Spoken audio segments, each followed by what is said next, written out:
As cattle producers look towards harvested cornfields as another source of feed, we asked Rick Rasby this week to discuss how farmers and ranchers should safely approach grazing on stalks this fall and winter. Today I'd like to talk a little bit about grazing corn stalks and the nutritive value of corn stalks that we have out there. This is a drought year, and so I think there'll probably be more corn stalks grazed this year than we've had in the past. In an earlier market journal, Dr. Terry Klopfenstein talked about grazing corn stalk residue and the impact on subsequent yield, and actually, at least our data in eastern Nebraska would suggest there's an increase in yield the year after corn stalks are grazed. And so from a yield standpoint, there seems to be no negative effect. The other thing that I would say is that as long as we allow cattle to graze the husk and the leaf, which is what they'll select out there, I assume that there's not going to be a lot of corn out there. As long as we allow them to graze husk and leaf, there's not going to be a need for much supplementation other than salt and mineral. These would be cows that would calve in March that are grazing the crop residue, maybe starting now in early September up until February. There's probably no need to supplement them with protein or energy. I've had questions about nitrates in stock fields, especially after we've had a drought like we've had this year. And what I have here is I've taken a corn stalk and I've divided it up into thirds, the bottom 1/3, the middle 1/3, and then the upper third. As you can see on this stalk also is that we have an ear of corn. That looks like a pretty good ear of corn.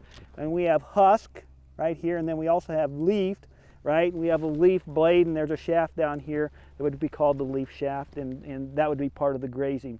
But remember, cows are selective grazers, and they're going to want to select, if there's any corn in the field, they'll select that first, followed by the husk and the leaf, and finally the cob and the stalk. I divided this stalk up into thirds. This would be the bottom 1/3, this would be the middle 1/3, and this would be the upper 1/3 there towards the top of the camera, if you will.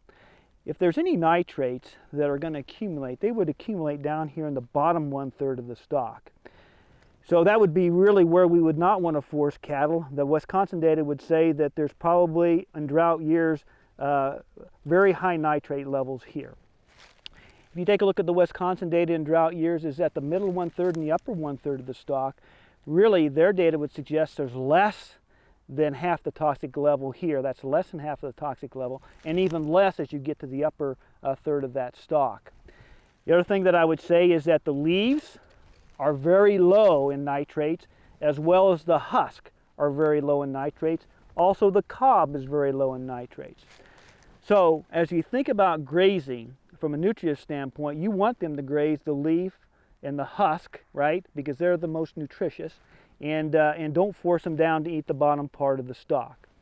And so from that standpoint, you'd want to be cautious and not force cattle to graze this part, but really these parts are probably going to be okay from a grazing standpoint. Again, if you allow them to graze only the husk and the leaf, is that you're probably not going to need any supplementation other than mineral supplementation as well as salt supplementation. So with that in mind, these are really an excellent feed resource for cattle during drought years.